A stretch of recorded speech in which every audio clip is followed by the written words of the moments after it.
And we're live. Welcome back to the Moor Culture Podcast. I am your host, Brother Tashan Edwards Bay. Got a beautiful guest, special guest here with us. If you don't know, you will know. You should know. You should know Sister Abundance Child. And also Brother Sharif here as well. And more people behind the scenes that might join in. But this is the 10th episode. I'm happy to be back. 10 episodes. That is in Supreme Mathematics. Knowledge cipher. It is. Knowledge cipher. So this is exactly what this is going to be about. Knowledge in a cipher. Very simple. I mean, we don't got to think twice about it.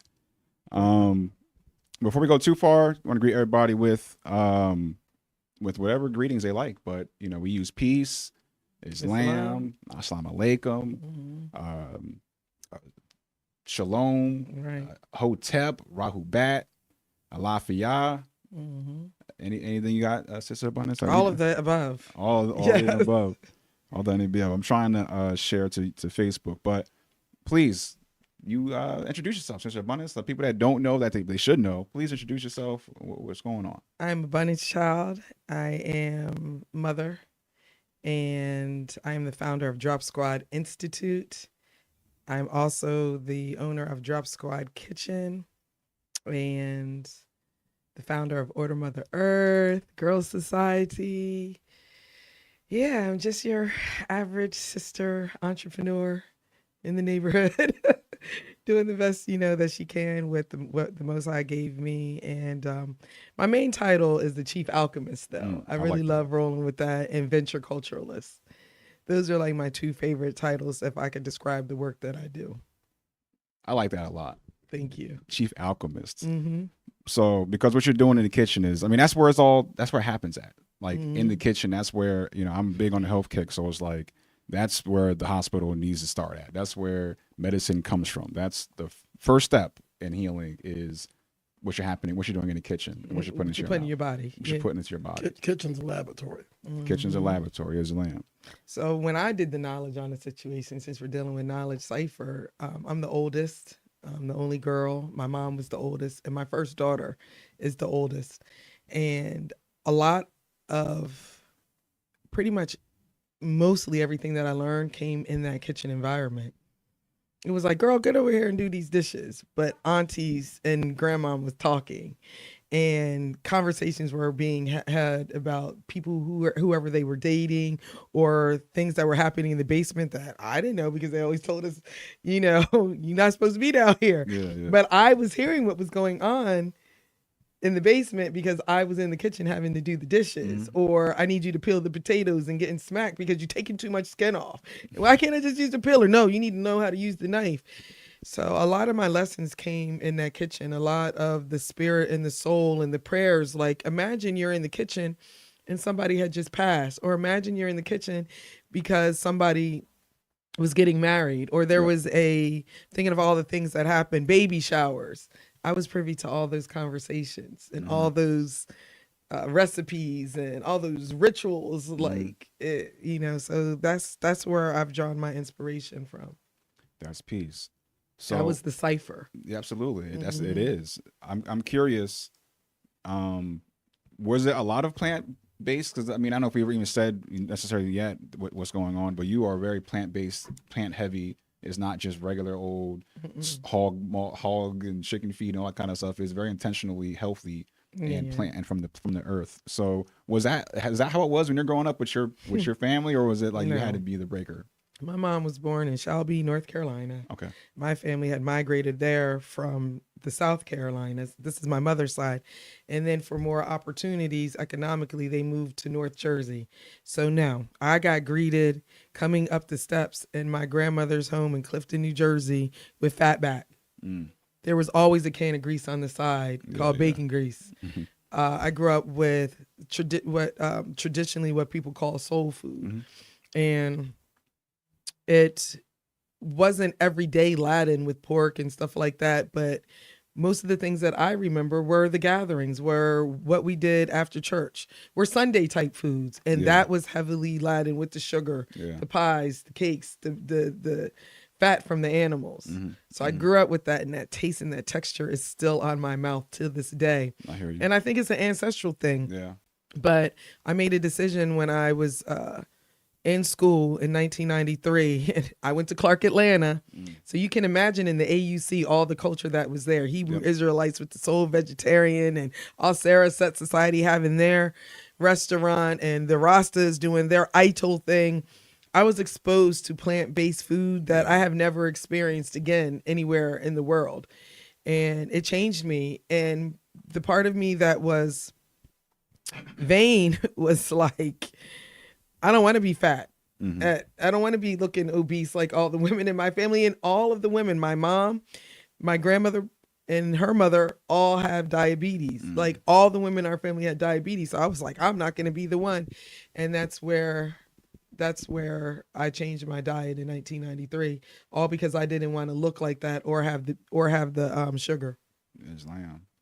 I feel like that's the normal story for a lot of people that get into the health journey. Is like you see your family and you see their demise, and you're like, I don't want to follow the same demise, and it's unfortunate. But has that translated at all to your family, your transition in '93, or has it been like really rough? I think because I started in Atlanta and there were so many options, it made it easy for me. And then when I came back up north, it was just like, wow. But I did find places like Govinda's in Philly at the time. There was the Chinese Buddhist vegetarian restaurant. I think it was not Seven Nandas, Atlanta, but there was a Scenes Market on South Street. There were places that I used to just go to, and that's where we knew we could get things. And then Whole Foods popped up. Where I lived, the Acme in Lantana Square, they used to always say, well, I can order the tofuti, I can order this. And so they used to do that. And then there was the Country Health Food Store, which is where BJ's is now in Ellesmere. And they had like the 7-day Adventist roast turkeys. And so I have been just practicing with plant-based foods and fantastic falafel mixes and stuff like that from a long time, because I miss the texture and the fat from the meat. So not knowing that was going to be turning a whole big thing, like the whole world was going to be looking at veganism. I didn't know that in the 90s, but I had been practicing since the 90s. So my transition also made it easier because I became a mother. And it first started out with me just being vain, like I don't want to be fat. But then it was like, no, I don't want her immunized. No, she doesn't eat meat, and she doesn't eat dairy, and I don't let her drink sodas, and I don't let her eat white sugar. And so it became like a thing for me, for her to be going on a school trip and everybody's getting McDonald's, but I have this veggie burger packed and she doesn't even know the difference. And to this day, that's what people say about my food. They love the transition part about my food, because you can get ribs and fried chicken. So, yeah, that's lovely. And it's you being a mother, you able to take care of your children. But what about your other family, your mother or your aunties or people like that? They are my big. Have you had them transition at all, or have you helped them at all? No, because I don't believe that everybody should be plant-based, honestly. Not just for physical reasons, but also for the emotional or the biological reasons that people eat certain things. Certain people need that crunch and that chip for a certain type of way and for a certain type of reason and at a certain age. You're not just going to tell my mom to eat some zucchini chips. It's something that brings her pleasure. And I think that's better than smoking crack or being an alcoholic. So my thing for people is to increase plants, because that increases minerals and hydration. I'm messing up my words, but minerals and hydration in your diet. And most cancers and things like that are caused by mineral deficiency and lack of hydration in the body.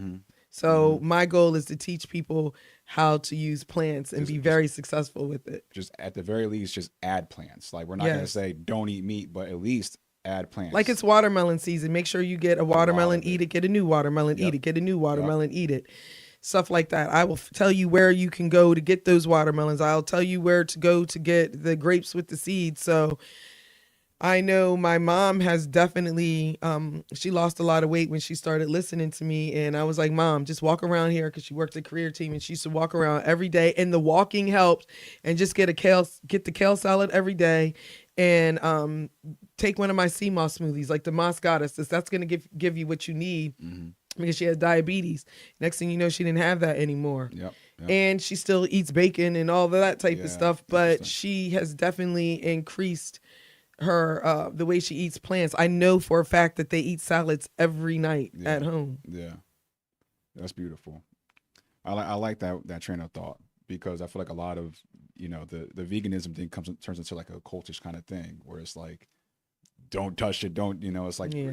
alert, alert, alert. But in reality, at the very least, just like I said, just add the plants, and that'll help you digest better, as opposed to just only eating meat and cheese and just being stuffed up and that stuff stays in your body, as opposed to, doing it teas or doing herbs or doing certain spices and certain other foods that help your metabolism and help your body like flush out the toxins.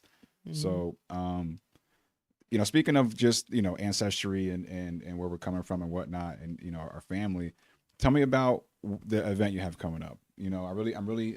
I love Beyond Juneteenth. It's been fun attending. Oh, thank you. I'm just curious, tell people about it so they know about it and that's plugged, but also like how it started, why you wanted to start it, like where it comes from.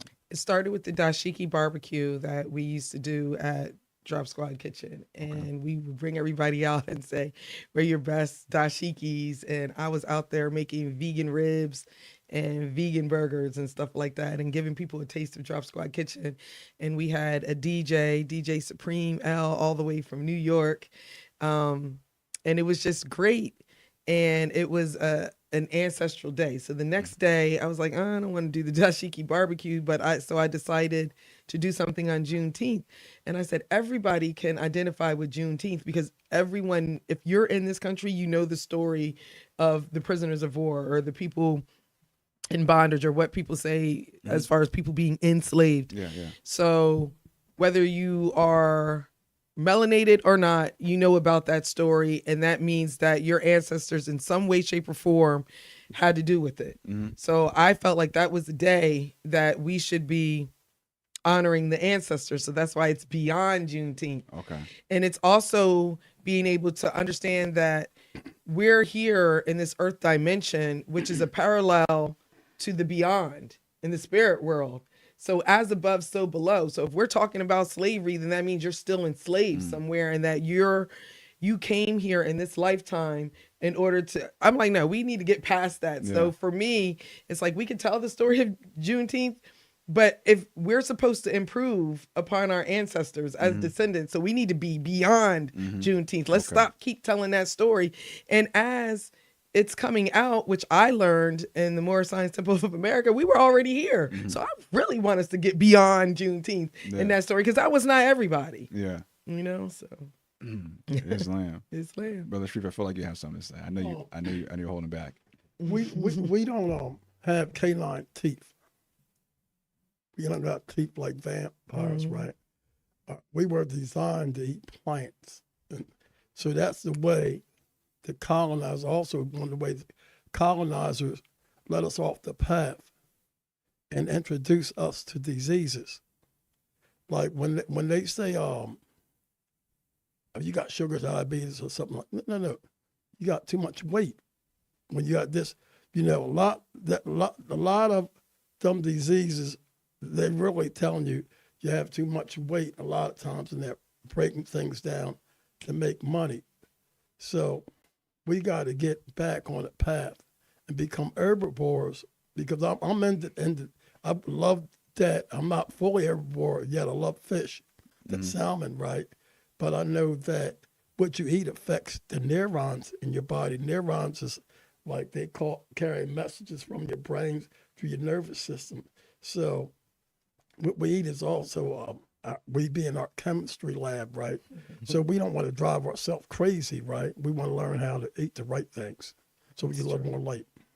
And also on that note, a lot of people think that the diabetes is about the sugar. No, it's about the oil and the fat. And so he's absolutely right. So that's why I even taught a lecture at the House of Ram a long time ago called Diabesity, lose the fat, lose the diabetes, because what the diabetes is really caused by the oils and the processed foods and the wrong types of fats that we use.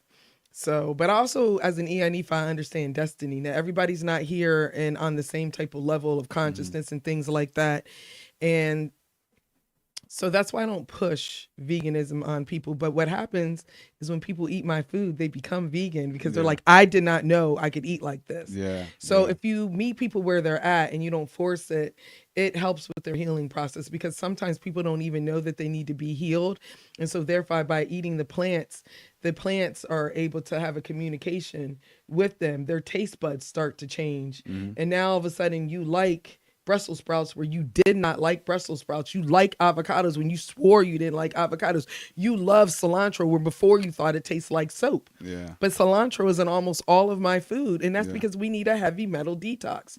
So I feel like it's all about the approach and the language. And the one place where I do a really good job of communicating with my voice is through food. Yes. I agree. So on that note, with Drop Squad Kitchen, like where does like the recipes like come from, and and like what's your most popular? And I mean, like what like tell me about Drop Squad. I mean, I love Drop Squad. No, people do love the Moor Castle burgers. It's like I don't know, it's like a phenom. But the most things that people order are the V steak, the Marley, and the curry goat. The curry greatest of all time wrap. Yeah. So that really is a taste of Drop Squad Kitchen. The V steak is our loaf that we slice thinly into a ribeye steak by putting special seasonings in it, and then using extra virgin olive oil, where a lot of people are still using canola oil and vegetable oil. We use extra virgin olive oil and red onion and really good bread. And that fat, which is the olive oil, gives it not only the taste, but the texture. And the texture is the mouthfeel that we're getting. People think that the texture of the V steak comes from the vital wheat gluten or the mushrooms. It comes from the choice of the oil that we use. Okay. Number two, they love the curry goat because that's curry chickpeas, which you love. Yep. Candy yams, which we make with natural things like mangoes and pineapples, coconut sugar, agave, whatever we have that's on sale.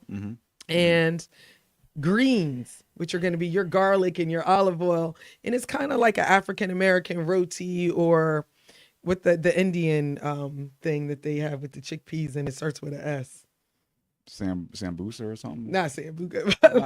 I know what you're talking about. It's a sambosa though. It's like that thing. Yeah. It's always in the triangle and fried. Yeah. It's kind of like our version of that. Yeah. And I see why people love it. And so the Marley salad, obviously, they feel like they're doing something, but they get that mouthy feel of the same protein, but with our jerk barbecue sauce on it. And then the mango and the avocado and the red onions and the tomatoes. And then our New Jerusalem sauce, which is our cheese for the V steak. Yeah. And then the lemongrass dressing, which is going to be, a lime vinaigrette or a lemon vinaigrette, whatever, again, is on sale. Yeah. I love it.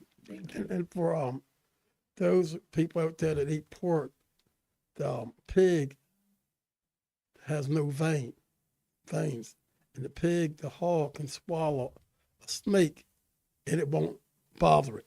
And so when you cook ham smell like pee. I wouldn't know. I mean, you ever smelled ham and stuff while they cooking? It smell like pee. Salty. And what somebody doing eating some ox's tail? You know what ox do with its tail, so. Y'all got to get it together. Don't be eating anything, Yeah, that's true. Come conscious. Come from darkness and the marvelous light. Eat the right thing. That's real. That's one thing my father never gave me pork. That was like forbidden, and I was ingrained in my head. It's like that's the worst thing to eat, worst thing to touch, from what I've been ingrained with. Also, being initiated also helped me to understand that the only thing that you can do wrong in this life, once you're initiated and you know your destiny, the only things that you cannot break in this life is your taboo. And if somebody doesn't have a pork taboo, that might not be the thing that can kill them. So again, it's understanding how humans came here based off of a karmic experience or an experience to teach someone or experience to just pretty much observe.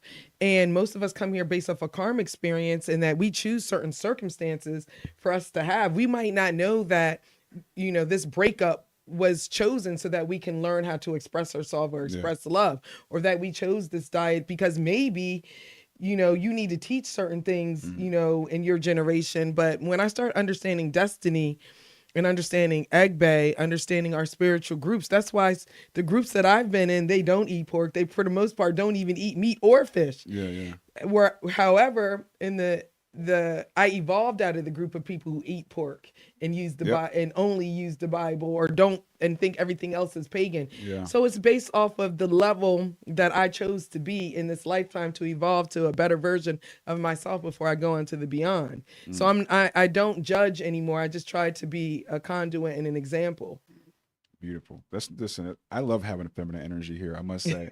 we haven't had we had Lorraine. It's Sister Lorraine. Yeah, because I watched that. It was great. She was fire. Oh man, Sister Lorraine. We got to get some. We got to beware that them parasites carry karma too. Mm-hmm. So a lot of times we're supposed to use the left hemisphere of our brain, which is logic and critical thinking.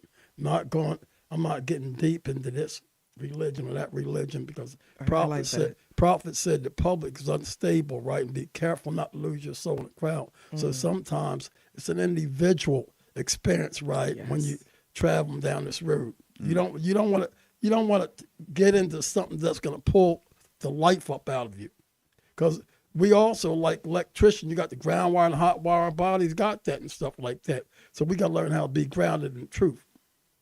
Stay focused on. So when you eating the right thing, it's putting you on the right path. It's putting light in your body. That's true. If you go to vegan way, if I go to vegan way, I'm getting more light. I might get so much light, people might get scared because a lot of people ain't ready for the light. A lot of people ain't ready for the light. If you eating dead things, then you know. That's right. Yeah. Damn. So dead things give off gases. And the wrong kind. Yeah. Mm-hmm.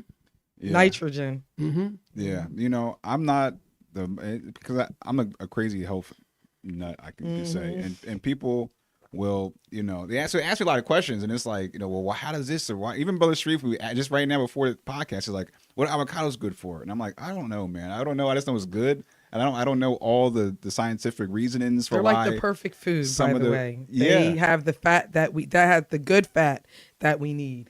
That's my first thing I say is it's a good fat. Yeah. So I do know, like I know something. A lot of water. But it's hard to explain, you know, exactly why it's good or the different exact benefits. I just know it's a healthy fat. It's a really great way to fill yourself up from God and not from a box. Because I eat them whole. I eat them because my mom taught me that when I was little. Because my people were Seventh-day Adventists, they didn't eat pork anyway, but we try to eat as healthy as we can. Yeah, so I'm a big guacamole guy, and guacamole. I've heard, you know, negative things about corn, but I'm like a corn nut. I just like really can't help. He's got 8 years. Oh man, I just like the corn is just like I feel like it's my favorite. My daughter was like, "What's your favorite vegetable?" And I had to think on it for like almost a day. I was like, I don't know. And then the next day I was like, I don't know if it's a vegetable or not, but probably corn because I like so much things that corn makes. I like cornbread. I like corn grits. Gas up out of it. I like pop. I love popcorn. Are you kidding me? They make gas up out of it.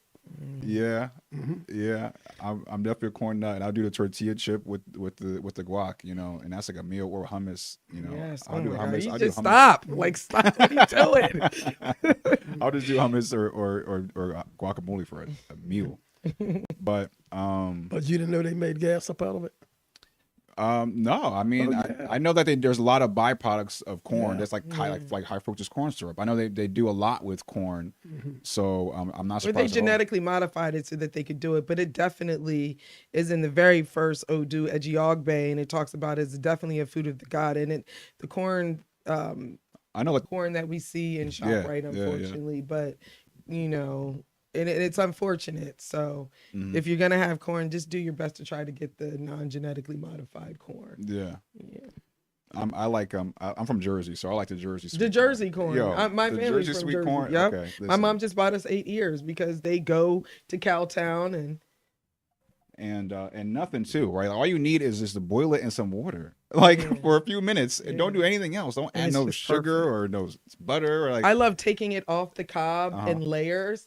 And then cooking it in butter, no sugar, and it is the best cream corn. Okay, it's so good. Yeah. Or I like taking it in olive oil and frying it up with fresh basil, like what and coriander and curry. Okay. And you're gonna be like, what? I'm gonna try that because my daughter loves her some corn too, and I'm glad this is recorded because I'm gonna get. And I made some cornbread, and I took the ribs of the corn and put a whole lot of butter in it, and then I put the corn on the bottom with like some annatto and some coriander and a little bit of sea salt, and then I put the cornbread mix on top, and then baked it. So when you take it out, that corn is on top. Wow. And little pieces of the corn in the mix. Wasn't that the best cornbread you've ever had in your life? Yeah. All right. You gotta let me know when you got that back. I like it, but I watch it.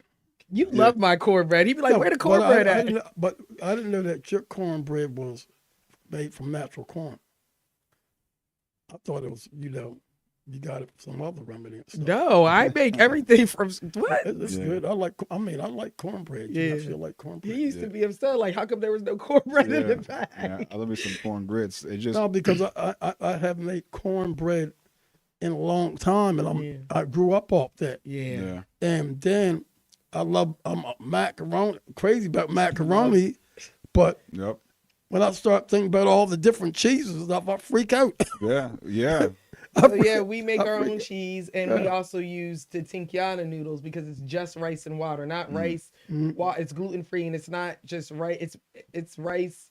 It's not rice and corn and water or rice. They're always putting some stuff to make it gluten free, but I like it, and the customers like it. And we tried because I ran out, and I used some regular noodles. I was like, why does this macaroni and cheese taste nasty? Yeah. The noodle. Yeah, the noodle's a big part. Yeah. Yeah, your macaroni cheese, your macaroni cheese I ate in about 7-8 years. I don't. Oh, thank you. That's what I'm saying. Drop, if you don't know Sister Abundance, I'm telling you, man. I Like, like it. she is a legend. The food is ridiculous. Drop Squad. So, I mean, Drop Squad is no longer at the riverfront. It, like, really was, like, upsetting at the time to see that happen.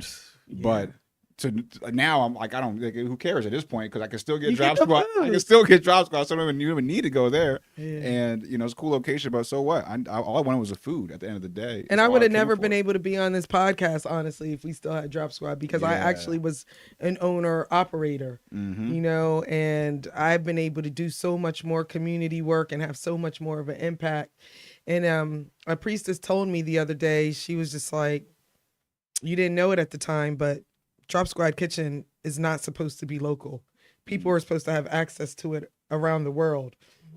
It's a movement, she said. And I was like, write this down because I know, as people. I need you to go into that because I wanted you to really, I need you to tell people how they can get it. Because I still see people commenting. I've seen recently, I commented because somebody was like, how do I get it? I'm like, just go do this. Because people seem like they don't know. Yeah. I want you to. It's like a secret society. Yeah. We are. But there's like, if you notice, we're like 300 members now. Yeah. So let's get some more. Let people know how they can get some Drop Squad. So I know people out there are thinking, I love Drop Squad, but I didn't even know I could still get it. You can go to abundancechild.com. You can also go to dropsquadkitchen.com. Every post I'm pretty much saying, join the mothership. Order Mothership is the Instagram page for it. So basically, you are just going to go to themothership.mn.co. Upload a profile picture because we're operating with the help of the mothership, which is a private location. So we need to see your face when the brothers come outside to give you the food. So that is the reason why we need you to upload a profile picture. You don't need to be active on the site or anything like that, but we use that site for registration. Once you do that, you can text 302-804 for hours of operation. We operate 10:10 a.m. to 10:10 p.m. Monday through Wednesday. Thursdays, because I have my own podcast, we operate from 10:10 a.m. to 6 p.m. And then Saturdays from 10:10 a.m. to 10:10 p.m. All you have to do, and both y'all know this, I want a V-steak, some fries, and a sea moss Chino. Okay, we're busy right now. Give us 25 minutes. Yeah. It used to be 2-hour wait times. Yeah. Give me 25 minutes. Text us when you're there. We send you a payment link. You text us when you arrive, and one of the brothers, if the brothers are not available, myself or my daughters, if we're home, we'll walk the food out to you hot. Yep. I can testament to it. I get the hot food we right cater. To my car. Yeah, and a lot of times I'll get the food and I go around the corner and I park in the parking lot. That's funny. I eat right there, right around the corner. You're not the only ones. People send us texts all the time. They'll be like, "Oh my God, this food hit my soul, and I ate half the burgers before I even made it to the turnpike." I don't go home. I eat right around the corner. And I love it. If I luckily I'm family, so next time I just stay there. but I'm going around the corner right in the parking lot. And that's the thing. If you give us a heads up, you don't have to go around the parking lot. It's nice outside.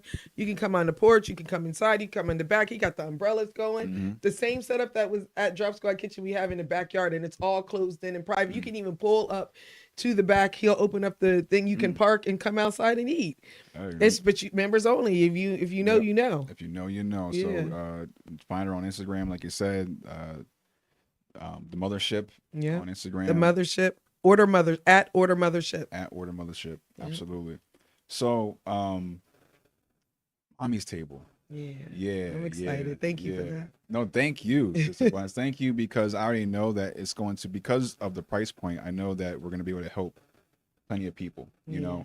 I think on the flyer you put, we might do it in here, but it's probably going to be in a hall behind here. I just want to do this. Yeah, it looks nice. The flyer looks nice, but we're going to be in a hall because we're expecting a decent amount of people, and because once again, the price point is great, but they're going to learn great stuff. I mean, you already gave a lesson just right now, I feel like, but it's going to be hands on. Yeah. So, I mean, tell us about. Well, it's going to be more demo. I'll do my best to make it hands on, but one of my favorite things to make meat out of, and one of the first things that I learned how to make meat out of, was lentils. And I have to big it up to Land of Kush in Baltimore, Maryland. One of the first vegan restaurants. When I came back here, I was like, oh, I will drive to Baltimore to get this food. They're still there. And that sister is amazing. She always has me on her podcast, always comes to visit. Every time I post it, she's like, looks like a visit. And she's always got the camera going and, you know, sharing her audience with me. But Land of Kush, they had this lentil like steak or something. And I was like, wow. And I realized that, you know, sometimes you just don't have the finance, but you could get you a bag of split peas, pinto beans, black-eyed peas, all types of stuff, and have food for days for like $2. Just dry the beans. Bad. I mean, like, how long? Really, what is the expiration date on a bag of dried beans? It's forever, right? I mean, yeah, it's really the beans. Like I see a lot of Amish stuff they're posting nowadays, and beans, they're always talking about how they're forever, and herbs and stuff like that, and how they have been able to keep their food without refrigerators for years. And beans are like one of the largest things that are on their list. So the lentils I love them because they're easy to soak. You don't have to soak them for a day, even though, you know, why not? You can cook them down for an hour and they'll be done. So as a single mom at the time, it was easy. And one time I didn't have any Morningstar Farms because that's what was going back then, or Boca Burger. Okay. And I took the lentils and made a meat sauce out of it. And I was like, wait, this is good. Like meat. Next thing you know, I was making burgers out of it and meatballs out of it, and we love it. As soon as people smell those lentils, they want them. We make them into tacos. And now at WJVS Radio, I just happen to make them for one of our mixers, and now that's all he wants me to make are the lentils. So I think it's going to be a great way to segue into people being able to make some plant-based foods for themselves. It's not expensive to get they're one of the cheapest beans that you can buy. They're easiest to work with, and they don't have a strong flavor profile like a red bean or a black bean or a chickpea.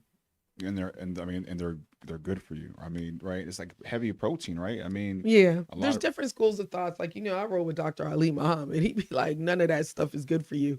None of these legumes are good for you. Really? And the ones that are, they're not good for us because of the way that they have been grown, because of the soil, like he was talking about earlier, you know, the nitrogen levels in the soil and things like that. And he's actually tested things, and you know, by reading his books that I obviously had in Drop Squad Kitchen, some of those things that, like, they might have been on Dr. Sabi's list, but they're not on his list. So interesting. For economic reasons, I feel like it's better than people eating beef. Of course. So we're going to show them how to use lentils, because you can make lentil meatloaf. You can make lentil spaghetti. You can make so many things with lentils. You can make pasta out of it. So great. It's a great thing. So, I mean, what can we expect? Are you gonna basically make the meat essentially, right? And then are we gonna make any tacos at all, or or meatloaf or some kind of? I'm gonna decide if I want to do just because of the equipment that we have here. I got to think about. So I'm thinking it's easy to have two burners and to be able to make like a a meatless sauce with Okay. the spaghettis. But if we have to do lentil balls, I prefer baking. Baking is Yeah. always my favorite method over standing over a skillet. Mhm, And I mhm. call, because I say I'm a lazy chief or a lazy chef. I don't have time to be watching the stove. You put in the oven, But you put a could put it timer in the oven, put a timer on it, and Yeah. it's done. And I also find that it makes it cook evenly. If you put it Yeah. in a skillet, you got to keep turning the ball. Some of it, I'm Yeah. like, we're not boiling, seating, and all that kind of stuff. Mhm. Like, that's not what we do. That's not the abundance method. So my method, I think that if we're going to do the meat, now ideally I would even put the lentils in the oven and just let them walk away, but I can definitely show people with a skillet how to make, how we do our peppers and our onions, but to cook the lentils to a certain type of way and then make that into a meat sauce. Okay. I'm excited. And then take half of that and show them the different with the pairing. So with this, the lentils for the spaghetti, we want to use things like oregano, basil, marjoram. We want to use onion powder, garlic powder goes in everything for me. Mm-hmm. But for the tacos, we want to do something like a different flavor profile, like cumin should be in that, fresh cilantro, things like that. So that's also going to be teaching them the different herbs. And when they learn those herbs, they also learn the esoteric properties of the herbs. Why is cumin good for you? Why is coriander good for you? Why is oregano good for you? Why is basil good for you? And that's why they'll learn to be able to also heal themselves by just cooking. Yep. Yeah. Listen, this kind of talk gets me in a whole nother zone because it's just poetry to my ears because I'm big on teas, but tea's not much different than a spice. I know, and the herbs are great, man. It's just there's so many. I like to say I'm gonna keep saying this probably every episode. I used to be agnostic, atheist, to an extent. What? And I know that Wow. was crazy. I don't know. I didn't. Wow. I was I would like have that. never ever. I was like that until my daughter was born. Almost. I mean, until my daughter was born. We'll do But it. Yeah, that will. I got into a mindset of like, I just noticed how the world is so perfectly designed. It's like this makes too much sense. There's no way. There's no God. Like how when this just falls out of the tree and tastes so delicious, and then it heals me too. And it's like it makes no sense. Well, it makes perfect sense. Like I said, it's like perfect design. Yeah. To the point where it's like there's no way there's not a God. Go ahead, Richard. Yeah, it's a play on the word with God. When you say God and so forth and so on, that's levels and degrees people have to come to. People say, "Do you believe in God?" That ain't the same. The saying, "Do you believe in Allah?" Or "Do you believe in the Moray?" That's rhetoric. Islam. And we had to learn. About that because you get caught up in rhetoric. You're caught up in the spells. So we got to be conscious. You're absolutely right, Mo. It is just rhetoric. It is just rhetoric. I use it though. If you go to abundancechild.com, you will see God all over it. I use it. I use it based upon people's understanding. Exactly. We're in the adept chamber now. We're in the adept, right? Islam. So for people to understand, you just bring them up slowly but surely. But they got us, like in the Willie Lynch letter, teach them the fear of God. Yeah. But when he said that and stuff, they were putting their spells on us just like we just came up out of March. They had us worship Mars, the god of war. So we gotta be conscious, man. Islam. So my enlightener from the Nation of Gods and Earths, the acronym I got, which I love, is good orderly direction. I love Islam, it. Yes. Good orderly direction. And like I said, when you look at how the world is designed, when you look at how we're designed, it is absolutely orderly direction. Government Ordnance Department. Guess what I use? Yep. I use that acronym, Governance Ordinance Department, and I got that from watching Queen Valahara. That was my girl. You couldn't tell me nothing. I learned so much from her. I was like, I want to be her. As far as the way you speak and things like that, not the story. But so if you go to abundancechild.com, you'll see G.O.D. And I use God to describe Ori, so I don't have to have a lot of jargon because people trying to understand the Ifa cosmology. So God is what I use to talk about Ori, because that is the Governance Ordinance Department, is the jurisdiction of Ori, which knows your past, your present, and your future. And so while everybody's praying God, you know what I mean? It's just like under spell. It's a maritime law. And that's their word and stuff like that. So in order to be free from the maritime jurisdiction, we had to stop being lazy and learn new language. I'm multilinguistic. I speak a whole lot of different languages and stuff. Islam.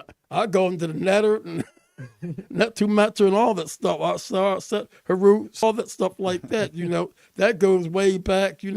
They say Satan came from the Setians, right? The word Set, because they said the right hemisphere, Asar and Set represents the right and left hemisphere of the brain getting together and producing the Christ child, Harut, going to war with your passions, which is Set. Wow. I gotta rewind that.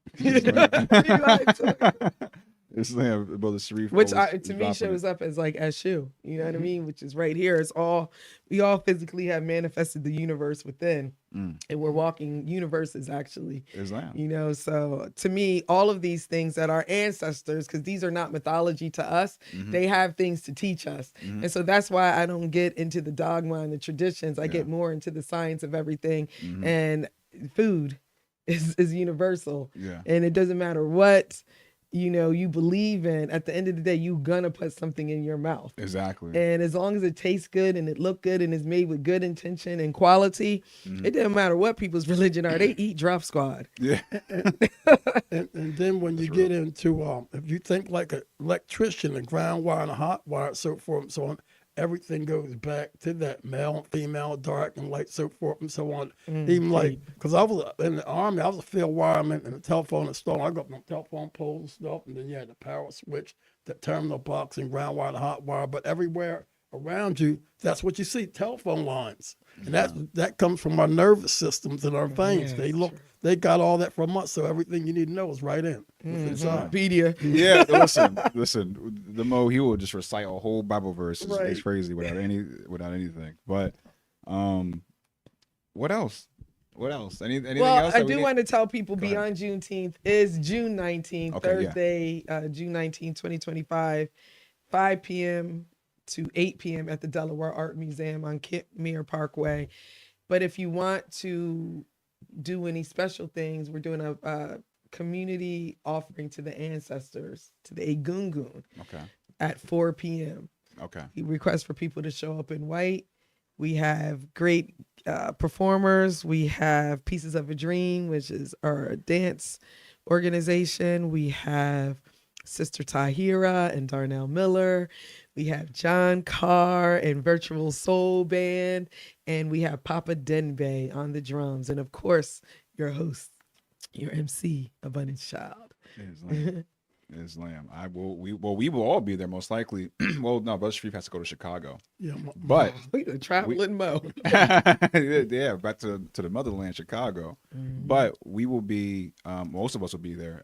Most likely, Grand Governor. Most likely, Sister Haj. I will obviously be there. We'll have table up with our flyers, letting people know where we are. Thank you. We'll have our teas. We're gonna have some ice. We're gonna be making some iced teas. No, you're not supposed to be making them tea. I'm supposed to be the only food. We didn't talk about that. I guess I didn't tell you what I was doing. You tell me what I'm allowed to. You will be allowed to do that. Okay, but yeah, mostly dry tea is what we'll be selling mostly. But we want to sell iced tea, and then then T-shirts and books. Yeah, I'm grateful. Yeah, we're looking. Y'all filled out the form. Yeah, all right, cool. We secured our payment. We in the building. Yes, we are in the Thank building. You. Or will we be outside? Is it in or out? It's out and in, but we're gonna be outside. Okay. Yeah. Either way, we will be there. Delaware Art Museum, Beyond Juneteenth. Man. I also wanted to let people know that I do hold space for sisters. One Sunday of the month called Mommy Sundays. Mommy stands for Mothers Activating Matriarchal Intelligence. And I hold this safe space because I needed it. I needed a reflection, because wherever you go, there you are. So the sisters who show up always have something to bring, and I obviously have something to share. And we do things and talk about things that I feel like are necessary and is our survival, because the way that society and the world has displaced, our mothers, has been a detriment to us and our families. And I feel like it's the women's responsibility to bring it home and to go back to what we say here, our own vine and fig tree. And so I have those types of conversations with women, and we actually do the work, the real shadow work, and we do it with each other as reflections. We do it one Sunday of the month. It is well curated and well catered. So we always have a fresh pressed juice We always have some simple type of like sandwich, like a chickpea salad, chicken salad, but made out of chickpeas, or tuna salad made out of pumpkin seeds. We always have some type of stew. Yesterday we had gumbo. The week before we had plantain stew. We always have some type of vegan dessert. We had pound cake and like a tea that tastes like a, like I said, that has the ashwagandha, or it has like the burdock, things that they can use and that they need. Yeah. And we give them homework to do so that we could tell when you come up to the next session, have you been doing the work? Because we all talk about the healing, but it's, we it's not want going to happen unless you do it. Unless you do it. So Question. Can you make a milkshake out of almond milk? Yeah, they're called the God shakes on the menu. Used to get the strawberry one. I tell you, what I like? Well, I like the sea moschino. Oh, the iced sea moschino. I can taste it right now. I should have told you to bring me one. And I should have. Well, I owe you about like whatever that thing was. You have that much fair exchange. We'll figure it out. I got to be back. I'll be back. So you can use it for catering, or you could be like, you can use it. Just know you got that much credit. Yeah. I'm excited to use that credit. Yeah, love me some John Squad, love me some abundance. Thank you, John Carr, for being a vanguard, right? I mean, because I know you feel way more comfortable having John Carr, having your family. You're about to be a grandmother. You weren't grandmother before, right? No. So you're grandmother. My daughter's 29. Yeah, that's your first grandchild. My right? first. Congratulations. We already know he's gonna be a boy. We already know he's in a roomie coming through. And wherever I'm at, John Carr is at. I love our relationship. He always wanted to make sure that we were life partners, and not just life partners and just like any old type of way. Like we actually work together, play together, eat together. I freaking love the synchronicity. He is my personal life manager, meaning like if you say, hey, I need you on the podcast, he's already writing it down. He's like, don't forget, it's 6:50, got to get over there. And I do the same thing for him. So he's my personal mufti. That's lamb. That's lamb. Grand Governor, before we sign off, do you have anything you want to hop on at all? Or? Yeah, I can hop on for a second. Get his credit. Yeah. Yeah, switch out right there, Brother Sharif. You going? Oh, you get it? He wants to be official on the camera. Only other way. That's what I feel, kind of like naked. But you good. As I explained, going through a lot, I was like, something said, just free up today. Like I said, I'm glad you feel comfortable. I know. And listen, when I seen you, I knew that something was going on. But the fact that you still show up, you like I said, you still feel like it probably helps in the healing process of being outside, not being so just in a just in a state of complete distress. It's like, how can we get past it? How can we go find some more light to feed into, get some more energy to help more light out. More life. So I hope my hug helps. I hope being here helped. Yes, I hope some of the tea helps. Grand Governor, please, before you sign off, do you have any questions for the you can hear me testing 1 2. Speaking to yeah, just being grateful as I learn that degree of gratitude. I'm happy that our sister is here. The many work that she's done, I've learned many lessons by the Blog Talk Radio, Know Thyself Radio podcast.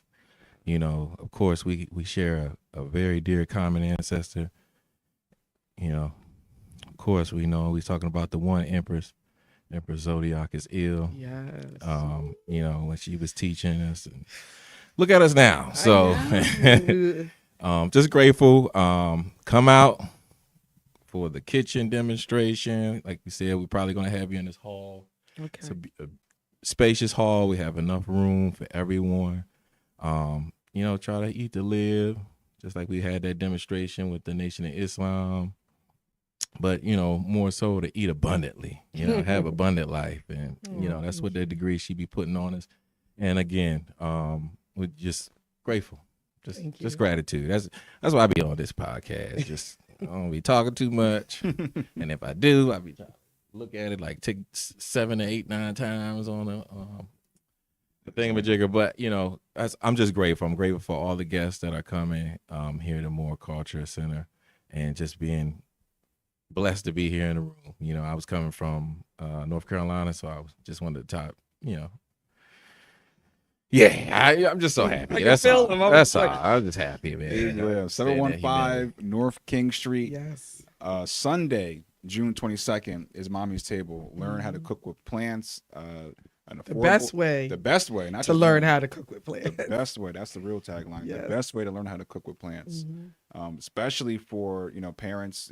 I guess we also mentioned that we have the cheaper ticket, the less inexpensive $3. ticket, $3 to bring a child. So Yes. you're paying $30 to come to learn as an adult, but you bring a child for $3. Will we have food samples and stuff, or We gonna eat. Okay, there.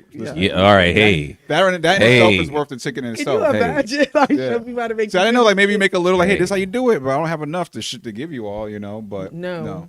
exactly. Abundance. There you, Like, what? hey, all right. So listen, if you're gonna eat, there's no reason why you're not showing up. Like I thought, $30 just to learn, I thought was the great price. But you're saying they're gonna learn and they're gonna eat. We Listen, always eat because Listen. we're gonna eat. so you better get your 'Cause ticket. And the review was in them tasting, Yeah. and especially for the children, if they're seeing how it's being made, and we actually tell them, "Come on and blend this up," yeah, and they can help. But he was talking about earlier, like us using utensils is not really a good thing. Interesting. So having the children help and put their hands, that's why my program for the children is called Playing with Food. We have them without gloves using their hands and going from this to this, to this to this. It's a conversation that needs to be had that a lot of us are missing. And that's why we're overweight, because we are using forks and spoons and our brain does not know when to stop. So yeah, it's really important that people are able to eat the food. Of course. So, and if you can't make it here, we are doing virtual. So we will have the camera set up. We'll have you mic'd up. I'm excited. We'll have you mic'd up so that anybody that wants to get the knowledge, that wants to get the demonstration, all I gotta do is just go on the computer. If you go to the website now and get a ticket, you can choose whether you're doing virtual or in person. And if you want to change later, just send an email or whatever. But we'll make sure you get access, and online you can watch right. You can watch live. And you have access to the replay as well. And the goal is for the online people, our goal is to have a shopping list so you can actually be cooking with us if you do it online. That's Yes. where it is. Yeah, That's the so- plus. That's the bonus. Right Yeah, there. so it's just like get this many pounds of lentils, make sure you have one onion, you have this, and so they can do it, because the people in real life are gonna be able to do that. Yeah. But online, we want them to have the whole experience. So come get in this class. It's like, listen, this is the cooking class you need. This is definitely where you need to be at. Before then, though, beyond Juneteenth, Yes. come have Yes. fun. Come, Yes. just fellowship with your brothers and sisters. Delaware Art Museum. Yeah. That's Sixth June, annual. June Yeah. 19th, 6th annual. Yeah. Equality is Yes, you know what I'm is saying? lamb. That's also So- my number. I'm 6 of There you diamonds go. and numerology. I'm a 33 life path, which is a 6. Is So lamb. this is we're in the 9. This is a good year for me. Show you right. Yeah. I feel good. So Can we get the address for the Beyond Juneteenth real quick? It's 2501 Kentmere Parkway. 2501 Kentmere Parkway, Wilmington, Delaware 19805. Yeah, just don't want to leave them out there because it's two Delaware art museums. There's only one. It's Delaware Center for Contemporary Arts in the Riverfront, but the Delaware Art Museum Yeah. is on Kentmere Parkway near Rockford Park. Yeah, I know. Yeah, the big tower. No, you're right. A lot of people do get the Yeah, art seven. museums mixed up. They definitely Yeah. do. But on that note, anything else? I'm Copy sign that. off. Anything else, or Just be healthy. Islam? Be healthy. Take care of yourself, mind, body, and spirit. Yes. That's it. We're signing Yes. off. Peace. Islam. Peace. Peace.